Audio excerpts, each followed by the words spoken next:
Someone on Reddit said that they took the same pill for 5 years and now they can't get pregnant or they have fertility issues. In my head, I was like freaking out.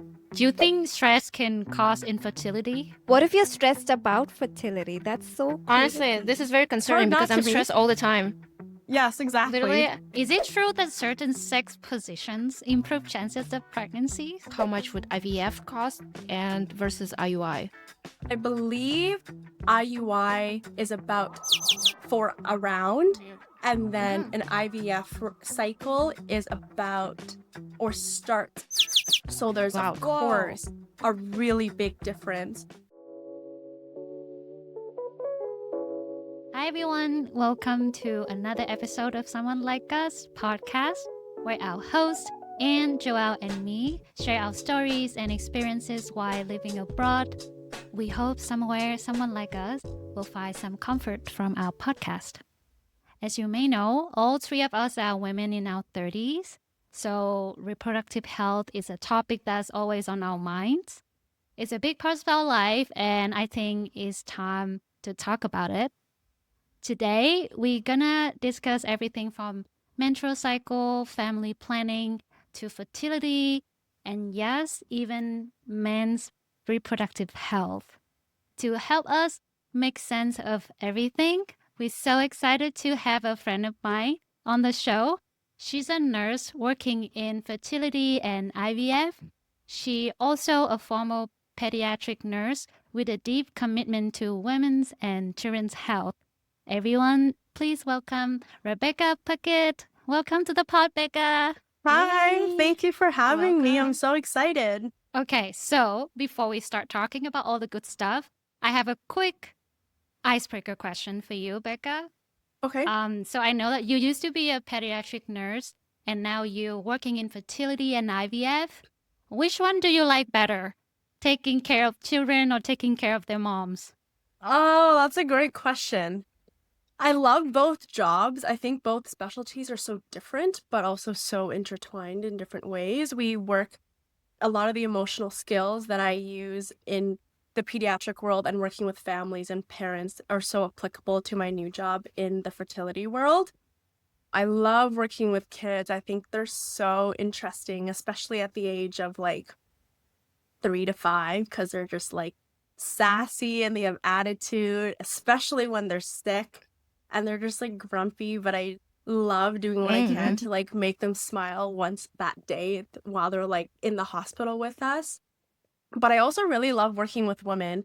And that's part of the reason why I was so intrigued about going into this new job and this new role, because I think women's health, there's not enough information about it. And I feel like we can do a better job of speaking more about it and informing other people and not just women. So I'm really proud to be part of a special corner of healthcare where I can educate other people about women's health. Oh my God, that sounds amazing. If I had kids, I would just send my kids to Rebecca because she can handle their tantrums, you know? Yeah, honestly, a big Yeah. part of our podcast is just for us networking, so we can have everyone here, like all the people that we need in our 30s. We can just like network and invite to our podcast, so we can say like, I know a person. Totally. Mhm. Let's start with the basics. So, Rebecca, what is a normal menstrual cycle and how does it differ from person to person? Because I think when you want to start planning a baby, you have to start tracking your cycle, correct? Mm-hmm. Yeah. The menstrual cycle is so interesting because it obviously impacts all of us as women, but we don't really think about it and how it impacts us as we go through different stages of life. Like you hear about the menstrual cycle when you first go through puberty, and it's something that you kind of are like, oh my gosh, I'm bleeding all of a sudden now and I don't know what's going on with my body and I'm kind of scared, I'm kind of ashamed. But the menstrual cycle, I'll strip it down as I can, but the menstrual cycle is really a monthly process that each person's body go through to prepare for pregnancy. The amount of days that a cycle is for each woman varies, but on average, it's about 28 days and it can vary from 21 to 35 days. And there's a few different parts to your menstrual cycle that it breaks down to. the first day of your cycle, we call cycle day 1, is the first day when you have a bleed. So when you are menstruating and you have your period. And what's happening to your body there is your uterine lining is shedding, which is also known as your endometrium, and that's bleeding. And the reason why it's bleeding was because there was no pregnancy that implanted and no pregnancy that occurred. So your body is kind of shedding the lining away to prepare for the next cycle. As your body is shedding, what is happening next is in your brain releases this hormone called FSH, which is short for follicle stimulating hormone. And it gets released in your brain and gets triggered to your ovaries to start basically picking another follicle to start growing. In between your 2 ovaries, each month, your body chooses one follicle to kind of start growing and become the dominant follicle that will eventually ovulate and hopefully fertilize and become a pregnancy. So when your body has released FSH, basically what happens is your body is picking one dominant follicle, and then that follicle starts to grow. And as it starts to grow, it's releasing something called estrogen. And as your follicle is growing, the estrogen is also growing your uterine lining. And it's growing your uterine lining to basically get ready for when the egg fertilizes and plants into your lining. So when your body gets to the point, this stage is called the follicular phase. And that's when your body is going through, and that's essentially the phase that we all feel amazing into, by the way, if anybody tracks their cycle. Yeah, so this is the part of your cycle where your body is releasing FSH, and as that follicle is growing, it's releasing estrogen. When your estrogen reaches a certain level in your body, then it's gonna trigger something called luteinizing hormone. And luteinizing hormone goes from kind of just like at a low to all of a sudden in a huge spike in your body. And that spike in your body is gonna trigger the brain to ovulate that egg. And if you are someone who tracks your cycle or someone who does those pee strips to check when you do ovulate, or if you're someone who is trying to conceive and you are testing to see when your fertile window is, you're testing for your luteinizing hormone. Because when you have that spike, then your body is about to ovulate. So when your body has that spike in luteinizing hormone, then you're likely going to ovulate within the next 24 to 36 hours. And then your egg ovulates from the ovaries through the fallopian tubes all the way into your uterus. So it has a long way to go to meet the sperm. And at that point, if there is sperm there, then potentially one of the sperm and the egg will fertilize and then plant onto your lining and hopefully become a pregnancy. If there's no sperm there, then what happens is the egg kind of just dissolves off, and then your lining sheds because there was nothing to fertilize and implant, and then you get your period again, and then your body repeats that. Yeah, I've seen so many memes about ovulation phase of women. It's just so funny. Now it all makes sense. It's just our body telling, okay, time to make babies. Totally. Yeah. It's when you're feeling good and you're not quite at your luteal phase where you're starting to feel bloated, and the change of hormones and the drop of estrogen is starting to make you feel all those symptoms that you would get around the time you would get your period. So yeah, you'll hear most people say they feel good during their follicular phase, and that's why. Honestly, it's so interesting to listen to it because I don't know if it's going to be TMI for our podcast, but I'm actually on first day of my period today. So I'm definitely listening to it, and I'm just imagining every process is going through my body right now. Yeah. I know that, and actually it's based on like my personal experience too, but I know that sometimes the amount of days that you can have period can vary from when you were younger versus like older. I noticed that if that period, let's say like if before it was like 5 days, then it becomes 3 days. Is it because we are getting older, and is the shorter amount of days with how we're growing, is it affecting how we can get pregnant as well? Yeah, sometimes it can. Sometimes it changes just because of us going through life and the different things that we get exposed through life, and sometimes it changes because of our age, and with that, like, that impacts our cycle differently. So it totally can, and sometimes it's normal and nothing to be concerned about, but sometimes it is something that is to be concerned about if you notice like a drastic change. Yeah, gotcha. Yeah. Yeah, I wanted to ask, do you guys use any apps? Because I use Flow to generally kind of see when my periods are Yeah. gonna be. But Mhm. honestly, all the time, I have to keep changing it as well because I have PCOS, so it's kind of very irregular for me. But Mhm. yeah, I haven't found a good app where I could actually know what is happening to me. Like, I it's kind of weird. Yeah, Yeah. I use Flow as well, and I've only done that very recently, like since earlier this year, the beginning of this year, and I find it quite effective. But sometimes too, I'm a bit type A, and if I use it to a T. So if like I'm supposed to ovulate this day according to my cycle and according to the algorithm Flow has created for me, and if I don't, I'm like, oh my gosh, I'm premenopausal. Oh my God, that happens to me all the time. Yes. I have a fear of like one day, like I'm not crazy about having kids, but I have a fear that one day I won't be able to have one. And I'm like, what if I want one? Like, I Same. don't know what to do then. Same. Totally. And Yeah. that's why It's so probably I normal. asked this question about period, because I remember when I was 13, I think it was like 7 days or a week, and now it's like 5 days, and I'm like, this is getting a little bit scary, but I'm also like overthinker. Totally. Mm. Yeah. Yeah. And it's normal for our bodies to change. And if you're concerned about Yeah. it, of course, follow up on that. But it's also Yeah. normal for that to happen. Mm-hmm. I have one more question. The peace strips, where do you get those to like know when you're ovulating? Yeah, that's a great Where do you question. buy those? Yeah, you can just buy them over the counter at pharmacies.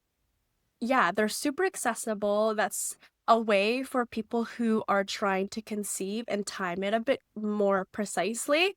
Yeah, so it's something you can I'm sure you can order it off Amazon. But it's really easy to get it. It's not something that requires like a doctor's order or something. And you just test it with your second pee in the morning, and you're just basically looking for 2 dark lines, and that will tell you basically when your best fertile window is and when it would be best to try to conceive. That's pretty cool. I never heard of Wow, I it. didn't know that. Yeah. Yeah. Yeah, I it's never really heard of cool. it. Yeah. It's This is really really cool. It's really Yeah. cool for people who are exactly trying to like already and at the stage of their wanting to like time their intercourse a bit closer instead of just guessing when you're ovulating, which is of course can be stressful. So, talking about checking out cycle, let's say someone using hormonal contraceptives like pills and IUD. Like, when is it safe to start trying after you have your IUD removed and you stop using the pills?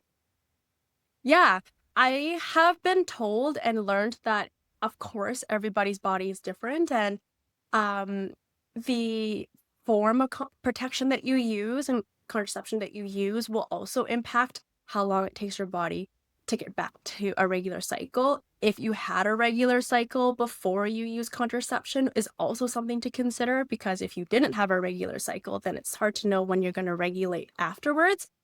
But typically an IUD, because it's so localized, takes less time for your body to regulate than something like an oral contraception, because like the birth control pill, because that is systemic, that is kind of traveling more throughout your body than the IUD is, where it's just planted right into the uterus.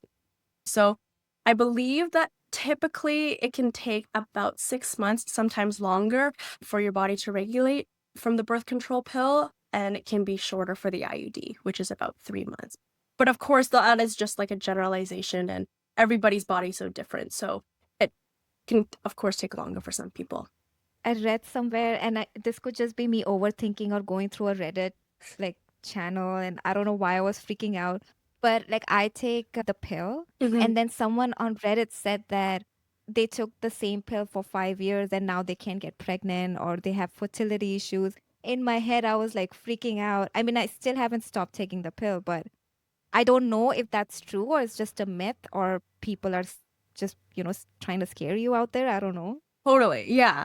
I feel like too, you have to be careful with what you read on Reddit because you have to totally take it with a grain of salt. And just like as I said earlier, like just because someone had that experience and kind of decided that, maybe the birth control pill is impacting their fertility in whatever situation, that doesn't necessarily mean that's A, true, or B, that's going to happen to you, because they could have made this conclusive decision about their body without looking into it, seeking professional advice, or getting any information that backed up on it.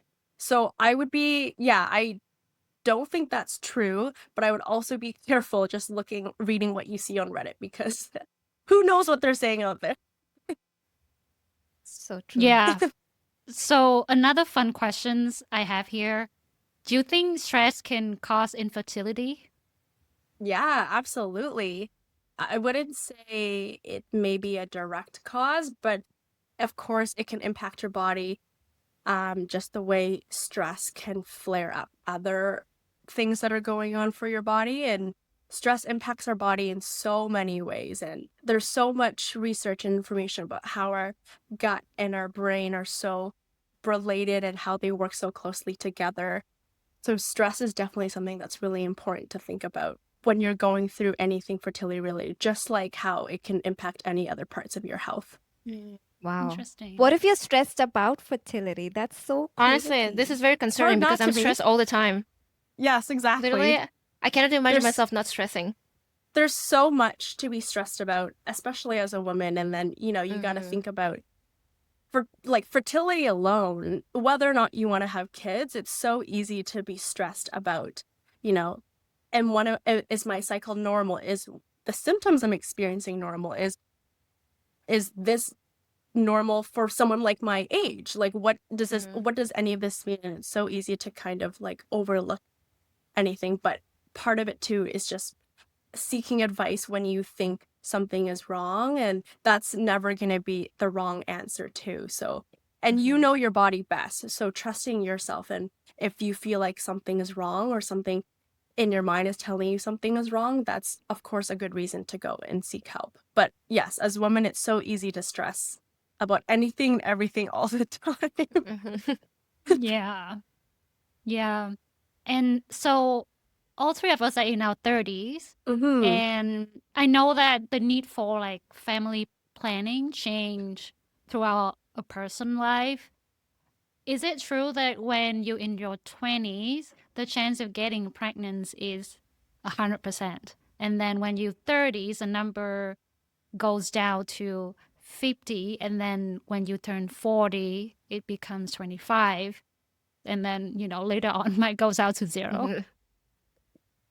Yeah, that's a really great question. And those are very clear numbers. And it's so easy for us as humans and as women to kind of have these numbers to rely on and to kind of fall back on as parameters to follow and guide us in making decisions. But, fertility impacts everyone. You don't have to be over 35 years old to be affected by fertility. There's so many factors, there's factors of what your hormones are looking like, any medical conditions that you're going through, any medications that you're on, what is your period like normally, and what is your lifestyle like, and what's your ovarian reserve to begin with. And conceiving naturally, I think, is about 20% successfully every month. And I think, a lot of people hear about trying to get pregnant, and before you're trying to get pregnant, you're just trying to not get pregnant by doing all these different things to prevent yourself getting pregnant. But when it comes time to actually get pregnant, you're like, oh my gosh, how do I do this? I've just spent 10, maybe more, maybe less years of my life trying not to get pregnant. And all of a sudden I'm at the stage now where I want to have a child and I want to raise a human and I want to be a parent, but I don't actually know what that means and how to get there. And you don't have to be a certain age to be impacted by fertility. I think that's a really big misconception. And I think, fertility can impact anyone. It's just a matter of learning more about it. And you don't really hear about it unless you're part of that world. And people think, it's so easy to get pregnant. And of course, that's the case for many people. And it's not like fertility impacts everyone, but it's important to remember that it's also like a large number of people, and it's not just an age or like just a percentage. It's something that can impact anyone. But I heard that once women turn 35, Mm-hmm. it's harder to get pregnant. Potentially, it can. It comes down to a few things. It's if you were to seek like a fertility specialist, one of the things they will look into is your ovarian reserve, and your ovarian reserve is conclusive by doing a few different things and running a few different tests. But the other thing to think about is whether your ovarian reserve, you know, if you have a lot of eggs left or a little bit of eggs left at 35, your eggs are also 35 years old, versus if you have a lot of eggs or a little bit of eggs left at 25 years old, your eggs are also 25 years old. So a woman who's 35 versus a woman who's 25, the woman who's 35 years old has also gone through 10 more years of life, 10 more years of exposure to stress and all these different lifestyle changes that can impact the quality of your egg. And the quality of your egg can also impact your chances of getting pregnant, because even though your body is still ovulating 1 egg a month, it's the egg that your body has deemed the best chance for pregnancy, but it also may not be a egg that has a really high chance of being a successful pregnancy to begin with, because the quality may not be the same as it was 10 years ago or X amount of years ago. So there's a lot of different factors. I hate this term, but it's a term that I see clinics use, which is, you know, if you're 35, you can be diagnosed with advanced maternal age, which is so archaic and so silly. And I guess it comes down to, like, historically, you know, women weren't always having children at 30 plus years old. And it's, of course, way more common now in all the best ways, in all the good ways. But historically, women were having children a lot younger. So I think that's where the term came from. But of course, it's such like a horrible term for a woman to hear, and not a term we should be using. Honestly, I like how, Becca, you don't necessarily agree with the statement like, okay, after 35, the chances are basically zero. So you're still kind of giving hope that, hey, it's okay to be pregnant after 30. It doesn't mean that you're not going to get pregnant. You still can. It just might be a little bit more difficult, but it's still possible for everyone. Yeah, definitely. Of course, you hear people talk about, you know, like, my mom had me when I was 42 years old, or my mom had me when I was 38 years old. So it's definitely possible. There's definitely more challenges that come along the way. Just because, of course, as a woman, we all know that as we age too, that our ovarian reserve is also declining naturally with age. And everybody's rate of decline is different. And the amount of eggs and what everyone's ovarian reserve looks like to begin with varies, you know? Like, mine ovarian reserve may look like different than all of yours, just like how all of yours is going to look different than the rest of us. So there's so many factors. It's definitely possible. Not everyone needs to have children at 24 years old. It's just kind of being aware of the challenges that could come along the way, and just being informed and learning more about your body when the time comes for you to want to try and conceive.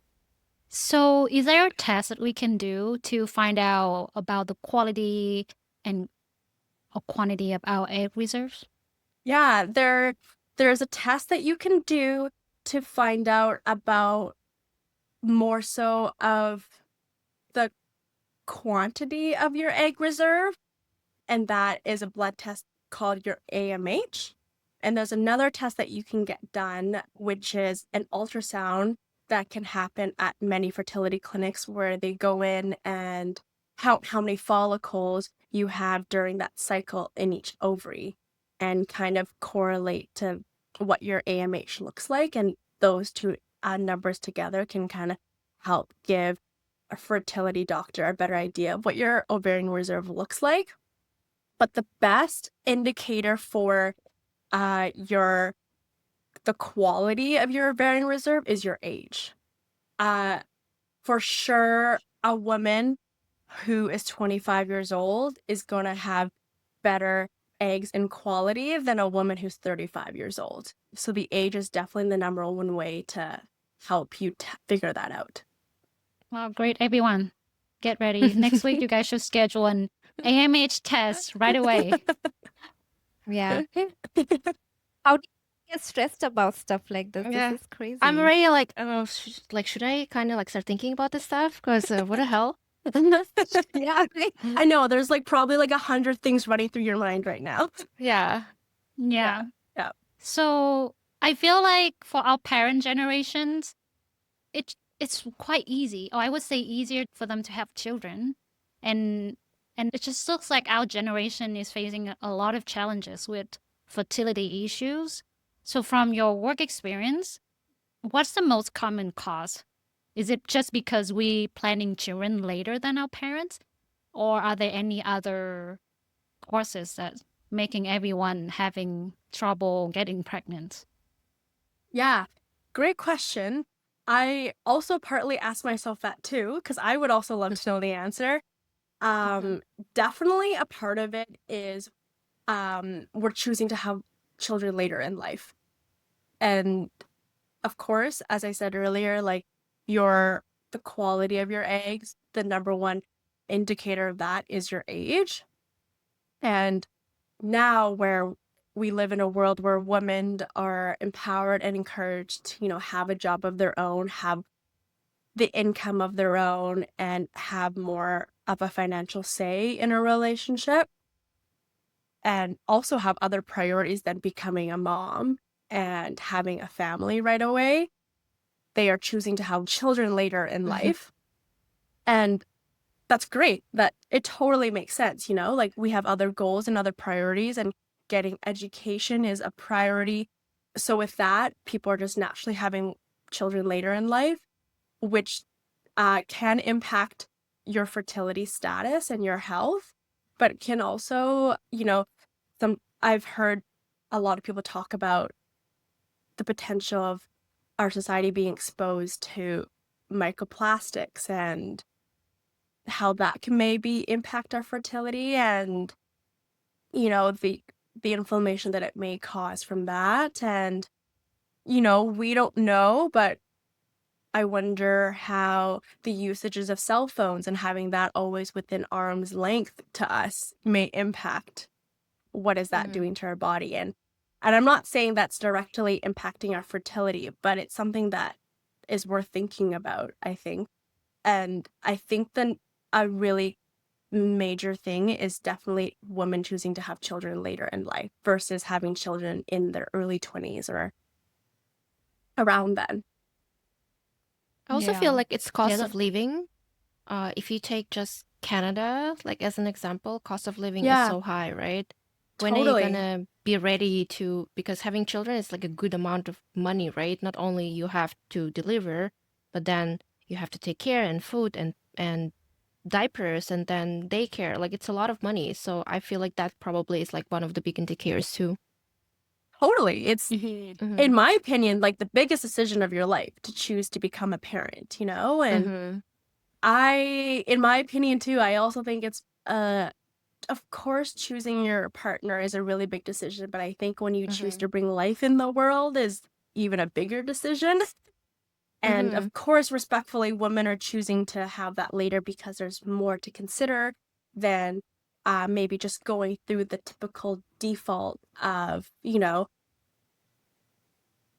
getting an education, getting married, having children, because that's kind of what is expected of us. Yeah. So I have another question. So for women, we have to prepare so many things before we even think about getting married, getting pregnant. What about men? I was just Should gonna ask they? that. Yeah, do they need to, or should they? Should they prepare anything before a pregnancy of their partner? Yes, of course. Half of the baby's DNA comes from the father. So, his genetic makeup and his genetic health, of course, matters. And like conditions that may lead to chromosomal abnormalities or inherited health disorders, of course, can impact pregnancy outcomes or the health status of your child and baby. Also, having healthy sperm is really important for fertilization. And, having healthy sperm, there are many factors that come into that, but some of the factors are just essentially lifestyle factors that men can really look at into modifying and stuff like, what you're consuming, your diet, your consumption of alcohol, your smoking, all that stuff can impact the health of your sperm. I feel like age affects us so much, but does age affect guys with their sperm quality? Yeah, it does, but not to the extent I believe as women. Of course it doesn't. Right? Big eye roll Yeah. there. Yeah, so I think to get pregnant, we can't have sashimi, we can't have raw fish, we can't have caffeine or alcohol. You know what? I think we should ask our guy to do the same. Oh no, Yeah, I actually yeah. asked my boyfriend. I was like, hey, so when I'm gonna get pregnant, we all just gonna stop drinking. They were like, no. And I'm like, yeah, like this is non-negotiable. Like this is going to be a dictatorship. I will tell you that we are not eating this, we're not drinking this. It's all together. Totally. Yeah. Yeah. I feel like that's Like, we should- extremely fair. You are the one Yeah. housing this baby for 9 months, and of course your experience is going to be extremely different than your partner's experience throughout this pregnancy. So having some boundaries and some rules, I think, is super appropriate and super fair. And it's just not the 9 months of pregnancy. It has to be before that. You have to start, getting healthy and get off alcohol even before you conceive the baby, right? So it's even longer than 9 months. Yeah. It is a lot of work to think about, but I think it's important rather than just, jumping into such a big decision. This decision you're making impacts you for the rest of your life. But not only does it impact you for the rest of your life, it impacts your partner and then this potential human that you're raising for the rest of their lives. So, of course, it requires and warrants some important conversations to have on like, how are we going to best do this and best approach this? So yeah, having good conversations on how to prepare is very important. Okay. Another fun question. Okay. Is it true that certain sex positions improve chances of pregnancies? Ooh. Spicy. Great question. I haven't learned that yet at my job, but I imagine that other certain positions, like missionary, probably helps the sperm travel I think better, so, too. as in it's probably closer to the cervix, so there's less of a pathway for the sperm to travel, like less of a distance. I have learned that, there's the common myth where after you have finished intercourse and you're told to kind of like lie with your legs up for 5 minutes or kind I of was just lay about to down. ask if it's true. Yeah. No, we don't suggest that anymore. It's not something that you have to do. The sperm will go where it needs to go. So it's not something that we suggest to anyone anymore. Yeah, I I've thought it was seen a- that in a movie. I've seen that in a Me movie. too. It's crazy. Yes. And I thought it was a myth too because I'm like, wait, it's science. It'll just go. Like, you wouldn't have to do that. I mean, That's technically, there's crazy. only like, if they're on the way somewhere, there's only one way to get there, right? Like, I don't think they're gonna make a U-turn and then go back by themselves, right? Yeah, right? Yeah, you would hope. Wrong turn. You would hope Yeah. that they Yeah. know which way they're going. Yeah. Yeah, that you know what? That should be a pill for men to take. So their sperm should take a U-turn. So then we don't have to take contraceptives anymore. Oh, You yeah. know? Yeah, there's- As like a form of birth There should control. be. yeah. Yeah, Yes. yeah. Oh my God, that is so funny. So let's say I'm planning to get pregnant, but I haven't have any success. When should I start looking for help? Like what kind of tests that I can do? Is there any initial tests and evaluation that I can do to kind of diagnose my fertility? Yeah. So if you were to look it up, there's some standards and some parameters on when it's suggested for you to kind of go beyond, seeing your family physician and seek fertility help. I believe if you're under 30, it's once you've been trying to conceive for a year, so 12 months. And then if you're above that or 35 years old, I can't remember which one, then they suggest you to look for fertility support after 6 months of trying to conceive and not having any success. And typically what will happen is your doctor will refer you to a fertility specialist, and it can do a screen of tests depending on what your history is and, your age. They can run blood tests and bring you in for an ultrasound scan and have a look at your cavity, your uterus, and make sure that is appropriate for an embryo to grow and thrive. So there's lots of tests you can do, and it's pretty easy because it often starts with blood tests that you can just get done in the community. Interesting. What if I don't have a family doctor? Can a walk-in doctor refer me to do this test? Definitely. Yeah. They can, as you all know, I'm sure, in Canada, in BC, it's really hard to get a family doctor, as it probably is out east. So it's very common that we suggest people, to go through telehealth or seek other avenues and just have an appointment with the doctor online to get referred to a fertility doctor. So that's really common as well. So I heard a lot about IVF. So if you have any issues with your fertility, I feel like IVF is the only treatment that I heard of until recently. I chat with you and you told me about IUI. Can you just briefly explain what's the difference between the two and which one is better? Is there, just give us like a brief comparison between the two treatments. Yeah. I think it's also important to remember that, if you do seek fertility help, or you're just even trying to get more information about your fertility health status, that there is much more to suggest and offer in terms of treatment than just IVF. A lot of people think fertility and they immediately assume IVF, but there's so much different things that you can look into, and the doctor will suggest for you based on your history and your health status and what your situation is looking like. So not everyone that comes and seeks fertility help is getting IVF. And of course, that's very unattainable because it's expensive and it's timely, and not everyone is able to go through that process. But one of the things that you can do is something called IUI, which is short for intrauterine insemination. And that's something that most fertility clinics can do. And that's something where the male partner, if there is one, will provide a sperm sample and the lab will prepare it. So it's just, all the best swimmers and the best part of that sperm sample. And we will use that sample and advance it with a catheter through the woman's cervix into the uterus. So we're basically just doing a lot of the work for the sperm and taking away the amount of distance that they have to travel to get to the uterus, and just basically lining them up there around the time that the woman ovulates. So when the woman does ovulate, the sperm is already there, and hopefully one of the sperm and the egg will fertilize. And you're basically a lot of teleporting that sperm inside the body right away instead of like doing a shortcut, right? Kind of, yeah. We're just like pushing them on up. And, a lot of people can choose to do this because it takes less time and it's way more affordable than going through an IVF cycle.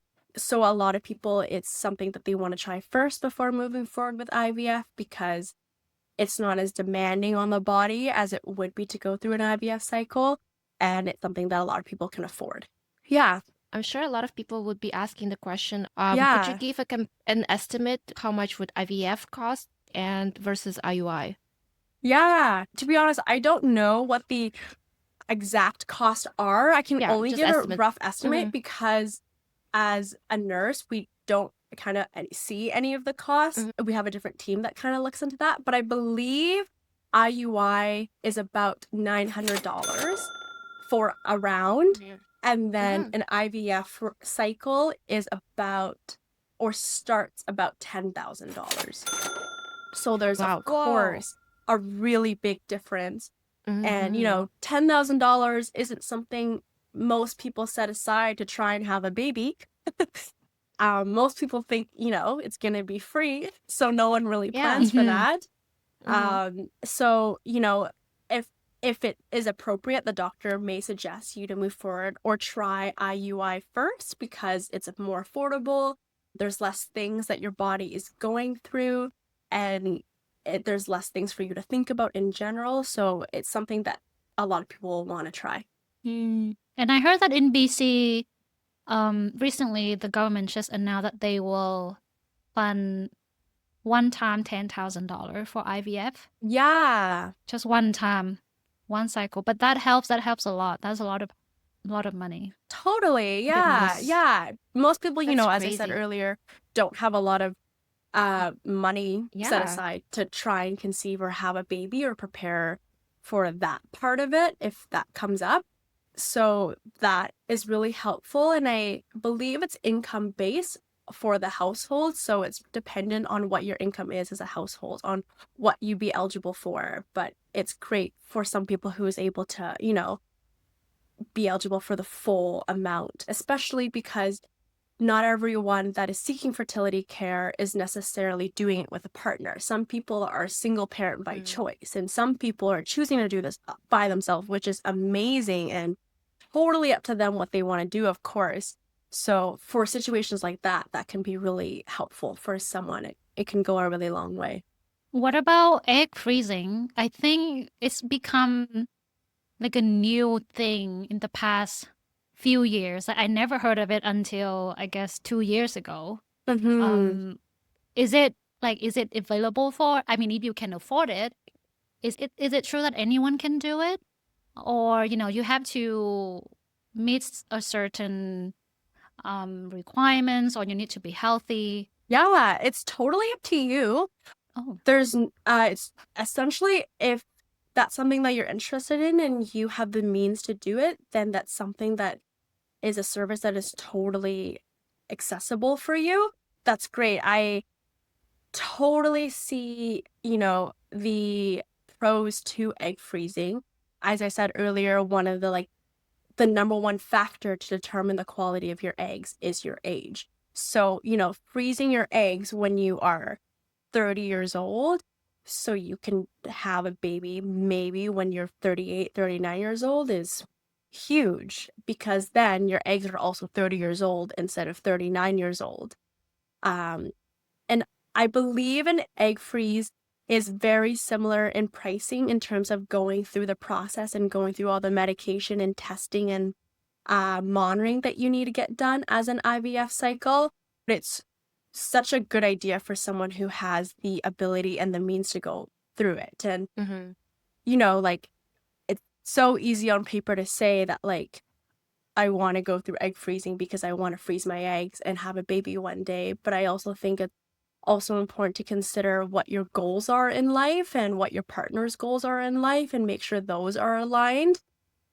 Because, having a baby is one of the most and biggest important decisions that you'll make. So it's also important to have conversations about that. And, whether your goal is to start family planning now, or is it starting to family plan a couple of years from now, or are you both not quite there yet and you want to start family planning in 8 years from now? And that in that situation, that might be something good to consider in terms of egg freezing. so that's great to know. Is it painful to have your eggs extracted? Let's say you rate a period cramp at 5 out of 10. How painful it is to have your eggs extracted on a scale of 10. I can't answer that fully because I've never gone through the experience myself.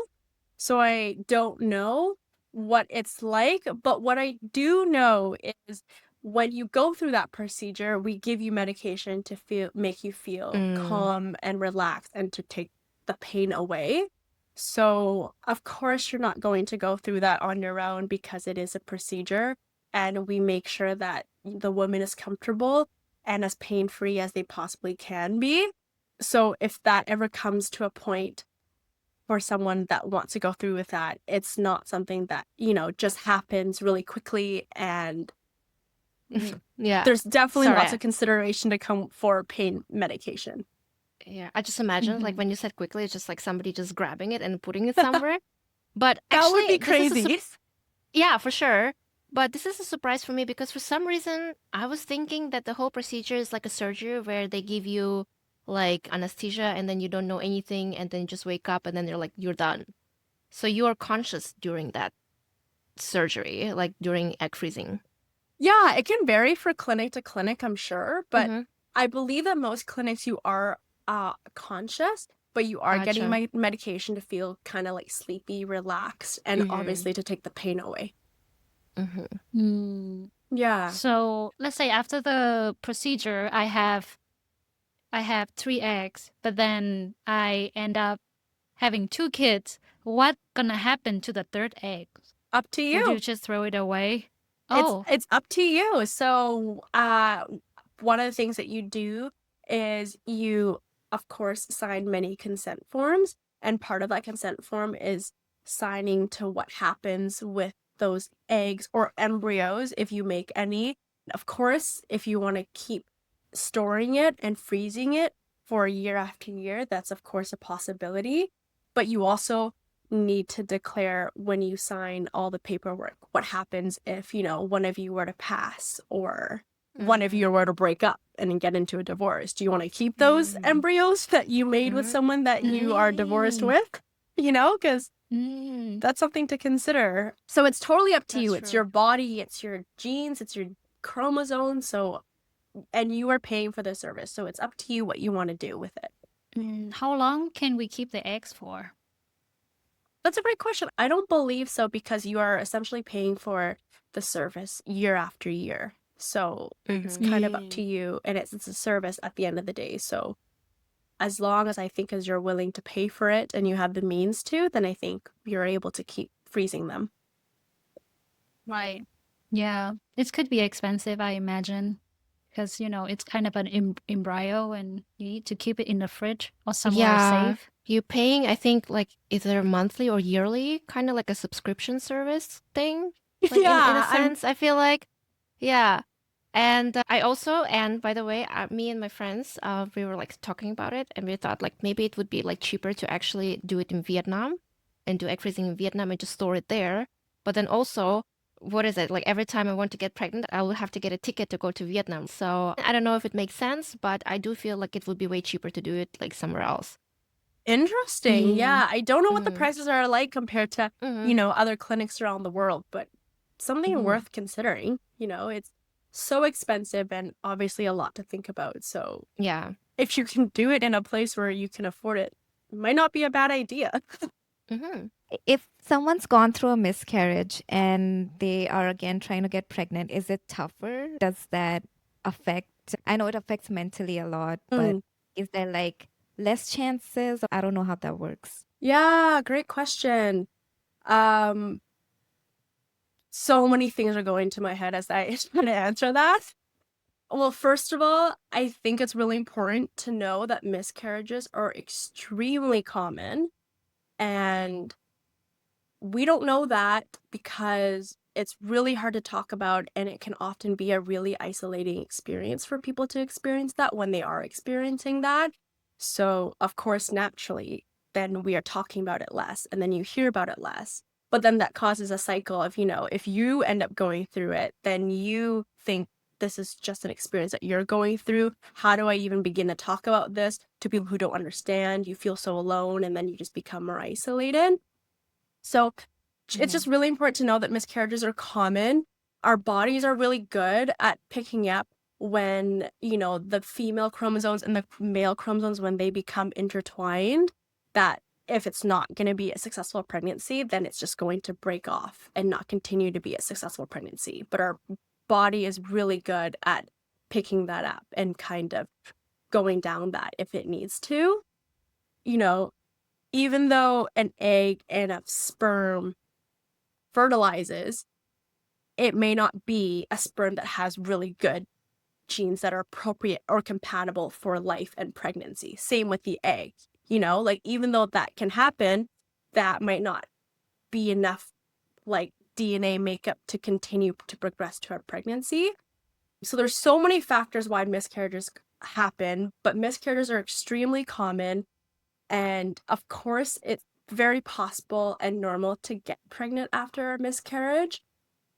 Can be difficult for some women to get pregnant after a miscarriage, and it could be because something else is going on and you have an underlying issue, and it could be something going on, you know, with the lining of your uterus, something going on with the quality or the quantity of your ovarian reserve. And so it's definitely possible, but there's also factors to consider with getting pregnant after miscarriages.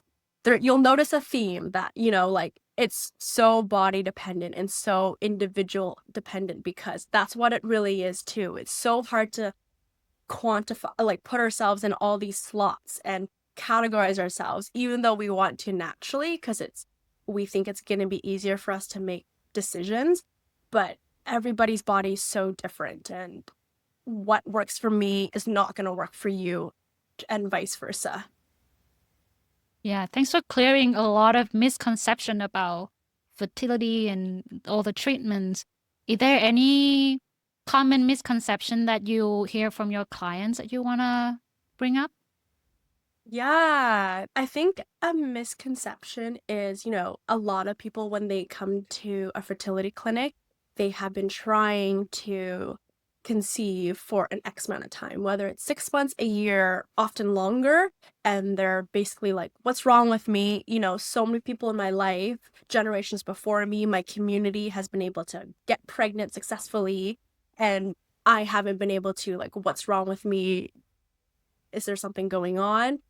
And I think it's important to know that, like, there probably isn't anything wrong with you. There could be something, and that's definitely a possibility, but it's important to remember that sometimes it just takes longer for people, or sometimes people needs more support. And it's so easy as a woman because, you know, this is something you think that we were made to do, to become moms and have children and carry a pregnancy. And it's so easy for women to just label themselves as failures and think they've done something wrong and be really hard on themselves about it and not give themselves enough grace. And I think it's just important to make sure if you're heading into something like that to give yourself grace and not be hard on yourself, because it could have very much been something that you could have not prevented, and there's nothing that you could have done differently and still be in the same position as you are now, which is trying to seek more support and getting fertility help. I think a lot of people are really hard on themselves about it and don't give themselves enough grace about doing something wrong, or, you know, staying up too late and drinking too much in their 20s, or, you know, doing all the wrong things. But sometimes it's just like our body, and it would have happened like this anyways. And just remember that, you know, I've said this a lot throughout the podcast, but like I really do mean that everybody's body is really different, and everybody's body goes through it so differently, the same experience so differently. And that is so applicable in so many different facets of our life, even when we become parents, if that's something we want to do one day, because you're going to go through motherhood differently and your baby's going to be different. But it's also important to remember that, like, when you go through fertility and when you're trying to conceive, or even when you're just trying to find out more information about your body, that it's going to be just like a different experience for everyone. And it's just so easy to be really hard on ourselves and unforgiving, which is not really fair. Oh, I love that. I think being a woman is hard enough, you know? Totally. And sometimes it's not Yeah. us. It could be because of our husband, because of their sperms, you know? It's We can definitely them. Totally. And that's Yeah, that's common honestly. as well, where, you know, you seek help and you think there's something wrong with your fertility, but it could just be a male factor, and it could be because of the sperm or something related to them, and you just don't know until, you know, you get the answers and you seek a specialist to get help. Yeah. And I feel like it's Yeah. important to also mention that it can happen to anyone. Totally. Like everyone is going through the same thing. So even if you think like, okay, something is wrong with me, there's so many thousands, millions other women like you also thinking that something is wrong, and you all are the same, like it is a hard thing to do. It's not as easy as it was before. As we already discussed, there's so many factors. So yeah, just as you said, Becca, just be patient with yourself. I feel like that's the greatest advice you can give. Totally. Yeah. Yeah. And that's one of the reasons why I love in this space so much, in this like corner of medicine, because of course it's really important to talk about it and learn more about it. But until I kind of went and started working in the fertility space, I didn't really know much about the menstrual cycle or how a lot of things worked. And what's up with that? Like, I'm a adult and I'm a woman, and I should know way more information about my body than what I actually do. And I'm sure that is so applicable for so many women, and that's not something that we're encouraged to seek more information about. But the more information you know about your body, the better you can make informed decisions about yourself and what you can do for yourself and what your goals are for the future. So yeah, I think it's really important to talk about and just learn more about. It's been super informative. Before we wrap up this episode, do you have any good podcast recommendation, good books, good website that have a lot of information about women's health and fertility to share with our audience? Yeah, there is a podcast that I listen to pretty regularly. It's called As a Woman, and it's hosted by this physician who is a fertility specialist based in the States. Her name is Dr. Natalie Crawford, and she's amazing. She goes through anything fertility and reproductive health related. You don't have to be trying to conceive or wanting kids to learn from this podcast. I think it's really good information about women's health in general and just learning more about reproductive health. So definitely listen to As a Woman. I'm sure there's lots more, but that's the one I listen to and would definitely recommend. I love that. For anyone out there listening to us, I hope today's episode was very useful and informative. It's for sure was for us. We learned a lot of things. Becca, thank you so much for joining us today for this conversation. We wish you good luck in your fertility career. And yeah, thank you so much for joining us. We'll catch you guys next time on Someone Like Us. Thank you.